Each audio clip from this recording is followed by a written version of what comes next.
Salve, camaradas, tudo bem? O tema do vídeo de hoje é o SUS, neoliberalismo e a morte da esquerda brasileira.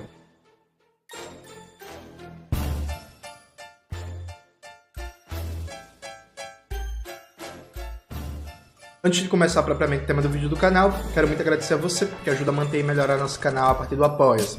Seu apoio é fundamental, indispensável para a gente continuar o nosso trabalho. Preferir o Pix, está aparecendo aqui como QR Code na tela do vídeo. Camaradas, note, saiu hoje um texto novo meu no Opera Mundi, né?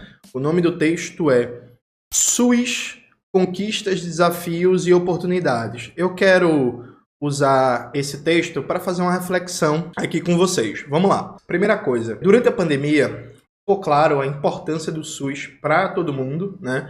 A importância do SUS enquanto uma estrutura pública fundamental, e a pandemia abriu um debate global sobre a dependência tecnológica e produtiva no âmbito do complexo econômico industrial da saúde. Já citei aqui várias vezes para vocês como no livro da Fiocruz, Saúde e Desenvolvimento, coloca aí na tela, Maxwell, tem para baixar de graça, vamos ver no site da Fiocruz, é citado o dado que no mundo inteiro há um aumento do protecionismo na área complexo econômico industrial da saúde, né, na produção de fármacos, máquinas, equipamentos, meios de diagnósticos e tal, e o Brasil vai na contramão disso. O Brasil, nos últimos 20 anos, é o país que mais abriu seu mercado de fármacos no mundo inteiro. Então, o SUS, ele teve uma oportunidade, no contexto da pandemia e todo o negacionismo do governo Bolsonaro, de revitalizar o SUS a partir de uma política econômica, fiscal e industrial que colocasse o fortalecimento do SUS como elemento central. O fortalecimento a partir de 4 vetores. Primeiro, enfrentar o desfinanciamento e o subfinanciamento do SUS, né? Vamos lembrar que o SUS é uma conquista arrancada na Constituição de 88, é montado durante o governo Collor, já no auge do neoliberalismo no Brasil. Então o SUS ele já nasce com problemas de financiamento. Então enfrentar o desfinanciamento e o subfinanciamento, enfrentar a precarização das relações de trabalho no âmbito do SUS, né, com terceirização, quarteirização, a praga que são as OS, Organizações Sociais, e OCIPs no âmbito da gestão dos equipamentos públicos do SUS, né, em âmbito municipal, estadual, e também formas de trabalho precário em âmbito federal, né?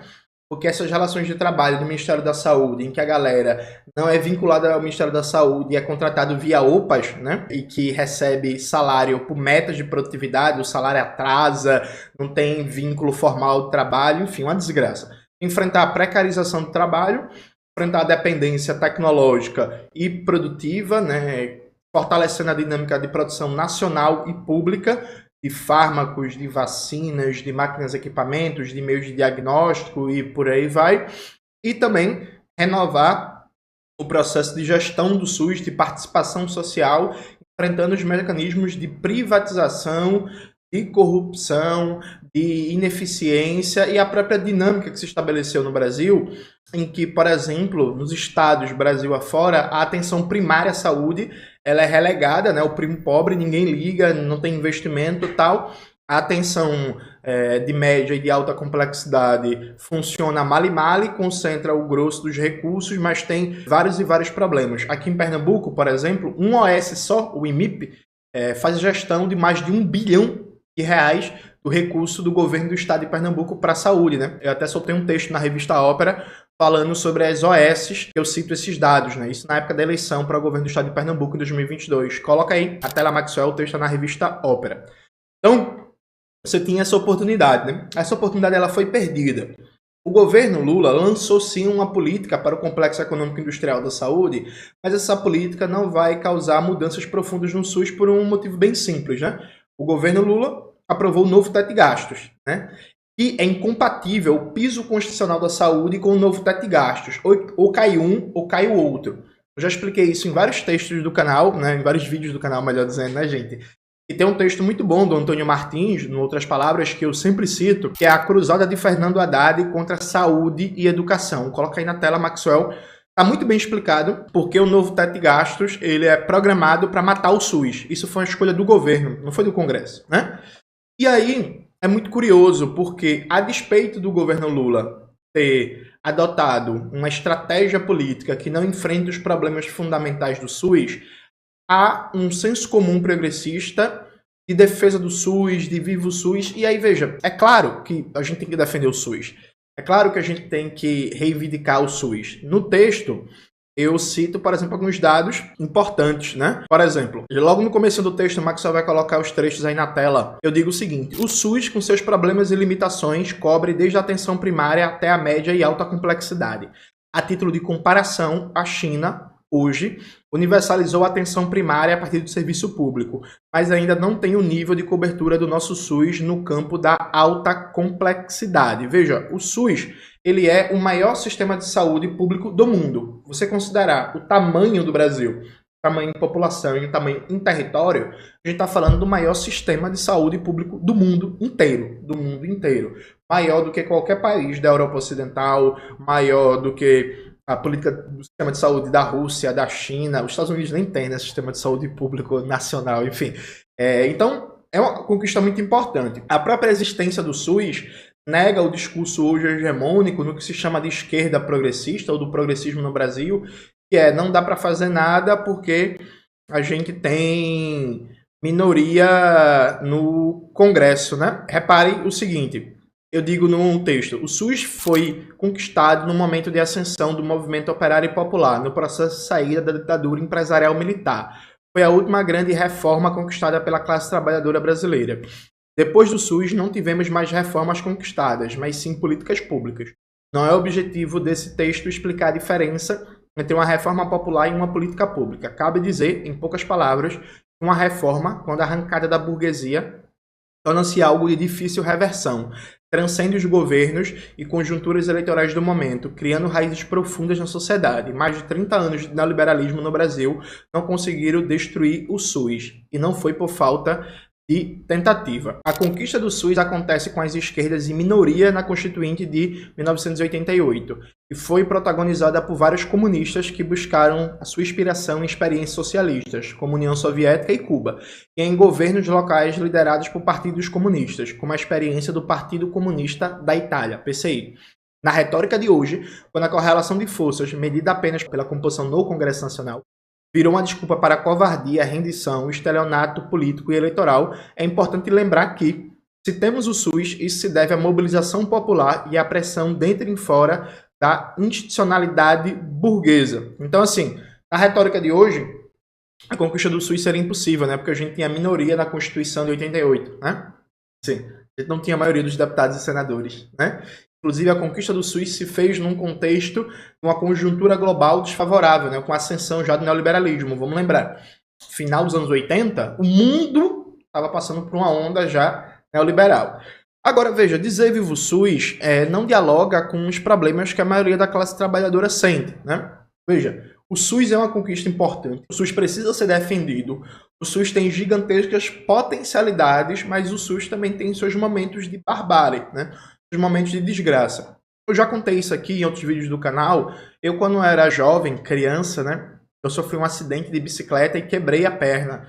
E aí eu fui levado para o Hospital da Restauração, que é a maior emergência do norte e nordeste do Brasil, que fica aqui em Recife. E assim, gente, eu sou até hoje traumatizado com o hospital, viu? Assim, eu era criança de 11 anos, ou era 11, ou era 12 anos, alguma coisa assim.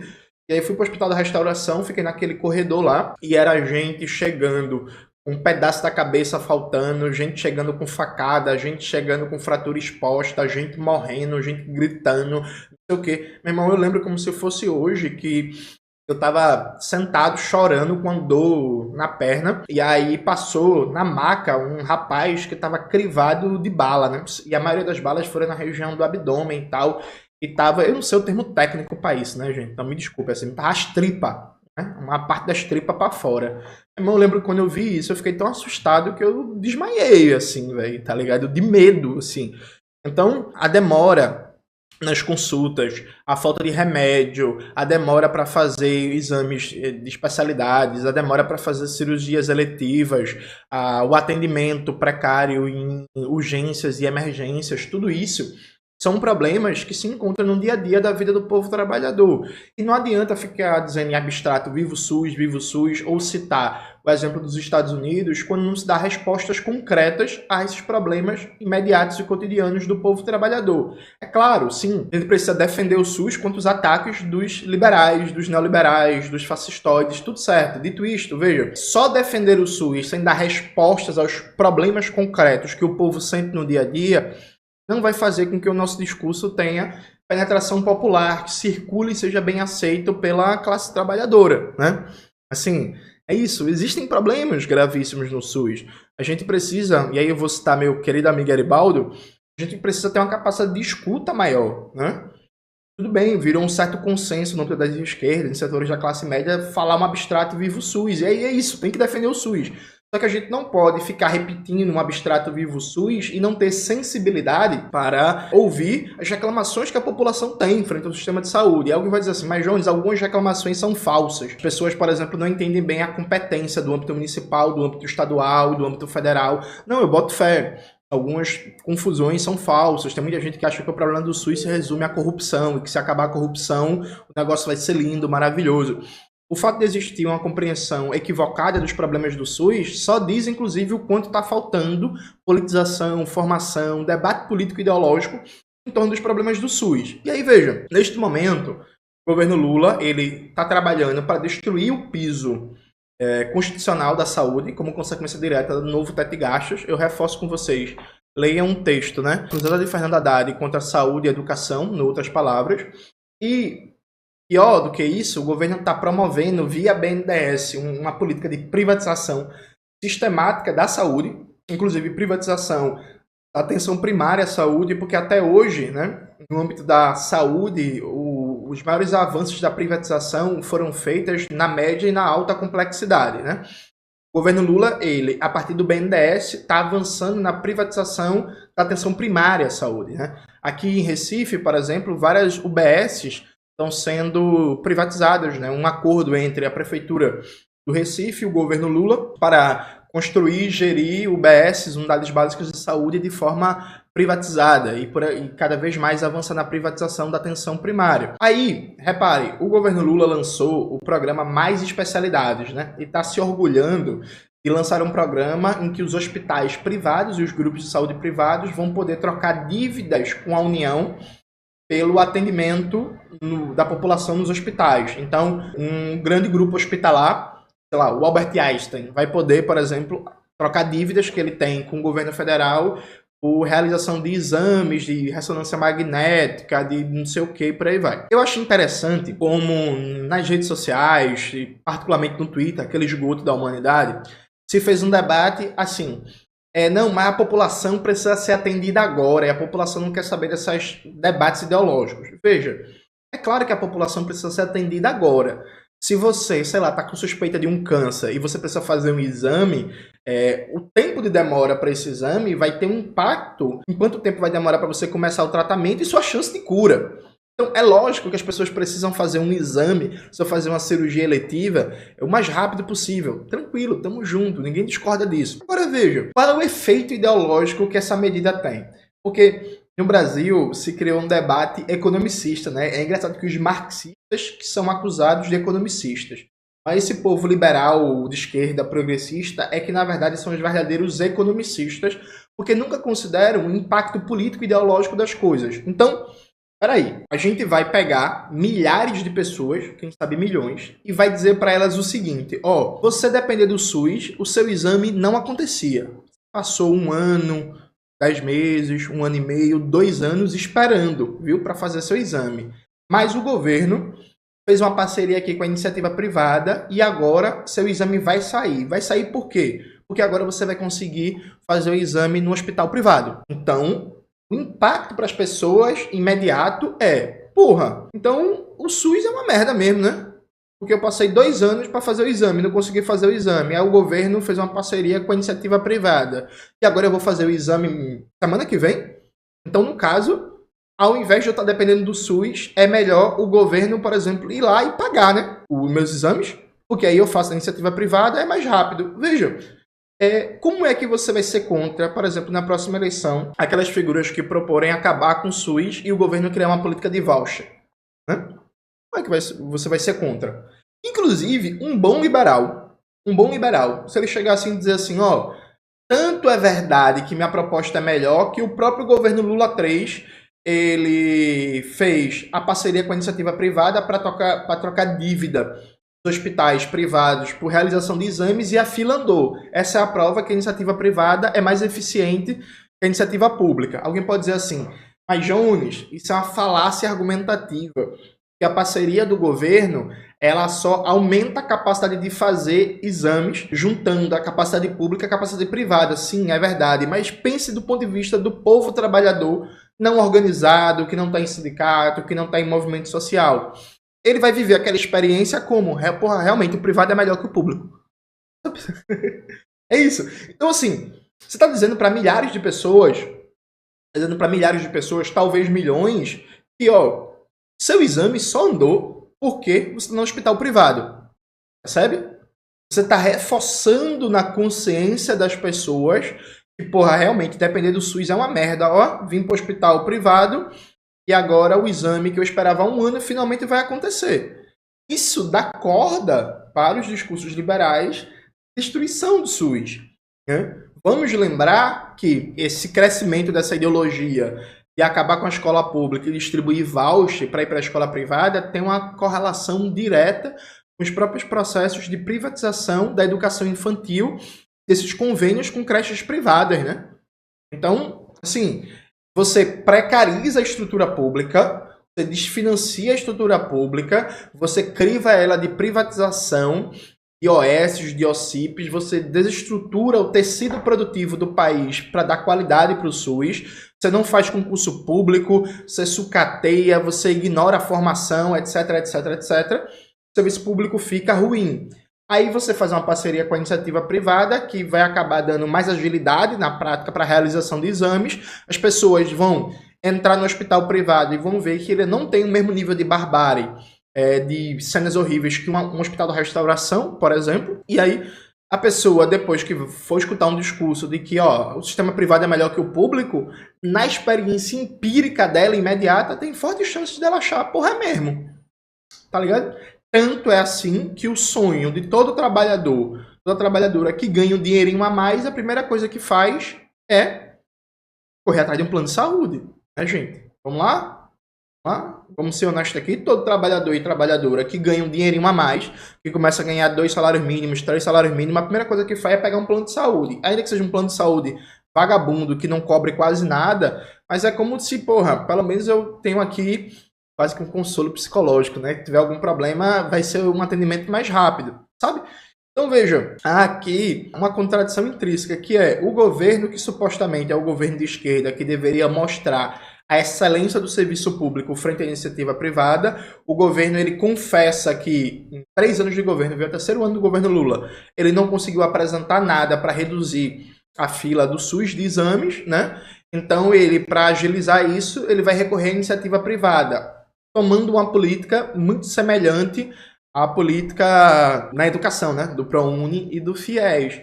E aí, veja, isso vai fortalecer os grupos privados da saúde e por que não avançar nesse processo de privatização e cada vez mais, o que já é uma tendência hoje, os grupos privados da saúde assumirem toda a dinâmica de média complexidade e, quem sabe, avançarem para a gestão da atenção primária e o SUS ficar só com elementos de altíssima complexidade, né, de alta complexidade. Então o SUS ficar restrito, sei lá, a transplantes e outros procedimentos, sabe? Acaba sendo essa a tendência. Né? Então não se toma uma análise político-ideológica das consequências de escolha governamental e de política pública. Veja, ninguém pode se surpreender se crescer cada vez mais, a partir de agora, a adesão a ideias de privatização do SUS. Quando existe um consenso, porque vamos lembrar que o governo João Dória, quando o João Dória fez campanha para governador de São Paulo, qual era a grande proposta do João Dória para reduzir as filas para fazer exames e cirurgias no estado de São Paulo? Era fazer parcerias com a iniciativa privada e o governo pagar para hospitais privados atenderem a população. Qual é a grande proposta do governo Lula para reduzir as filas no SUS? É a mesma de João Dória. João Dória estava no PSDB na época. João Dória é liberal, de direita. Então, veja, a proposta do Ministério da Saúde, liderada pelo Padilha, é a mesma proposta do João Dória. Né? Há um consenso aqui. Há um consenso entre a direita e os ditos progressistas. Veja, se há um consenso intrapartidário que a solução para agilizar os atendimentos de saúde é estabelecer parcerias com a iniciativa privada e subsidiar, seja com pagamento público direto, seja com perdão de dívida, seja com perdão do imposto, o atendimento privado, o que impede de alguém chegar e radicalizar isso e dizer assim, eu acho que é isso mesmo, eu acho que o caminho é a gente defender acabar com o SUS, deixar o SUS só restrito a alguns serviços, como transplantes e tal, estabelecer uma política de voucher. O que impede? Vocês entendem isso? E aí, eu volto para o meu texto, eu digo o seguinte, assim, o projeto original da reforma sanitária tem uma distância cada vez maior do que é na prática o SUS hoje. Repetir abstratamente um vivo SUS sem enfrentar a precarização do trabalho, desfinanciamento e subfinanciamento, dependência tecnológica, negligência da atenção primária à saúde e generalizada privatização a partir de mecanismos como OS, organizações sociais, tem pouco efeito prático na consciência popular. O povo sabe bem os limites, problemas e cenas de barbárie do SUS. Ao mesmo tempo, o SUS tem um potencial gigantesco. Potencial para ser um gerador de complexidade produtiva, desenvolvimento de ciência e tecnologia, planejamento estatal, serviço público de excelência e combate sistemático às desigualdades de renda, riqueza e propriedade. Aí eu acrescento, pense em um dado básico. O SUS é uma estrutura de distribuição presente de norte a sul do Brasil. Um consumidor gigantesco de vacinas, fármacos, instrumentos cirúrgicos, máquinas e equipamentos, luvas, máscaras, etc. Coordenar o abastecimento do SUS com a estratégia de enfrentamento à dependência econômica e tecnológica tem potencial de provocar gigantescas transformações na economia e na sociedade brasileira. A industrialização soberana e socialista do Brasil também poderia ter no complexo econômico industrial da saúde esse é o principal ponto de apoio e pilar de afirmação na política externa, combatendo a dinâmica de propriedade intelectual e o domínio dos monopólios imperialistas do mercado de fármacos, que submetem povos do terceiro mundo à escassez de medicamentos e a preços imorais. A classe dominante não erra quando ataca o SUS, defende acabar com o piso constitucional da saúde, avançar cada vez mais nos processos de privatização e incentiva o setor privado da saúde. O SUS poderia ser um grande exemplo da superioridade do planejamento estatal sobre o mercado como regulador das relações sociais. Veja, isso aqui está em jogo. Então, muita gente diz, Jones, você critica demais o governo Lula, você não combate a extrema-direita, você não combate a direita. Veja, gente, combater a direita é combater as ideias, o projeto da classe dominante, representado pelas figuras da direita. Veja, o projeto da classe dominante é dizer que o SUS é inerentemente ineficiente e a gente precisa fortalecer os mecanismos de participação privada da saúde. Veja, o governo Lula está fazendo isso, tal qual o governo João Dória. Veja, é verdade ou é mentira que a solução do governo Lula para reduzir as filas no SUS é a mesma do governo João Dória? E aí eu sempre brinco, né?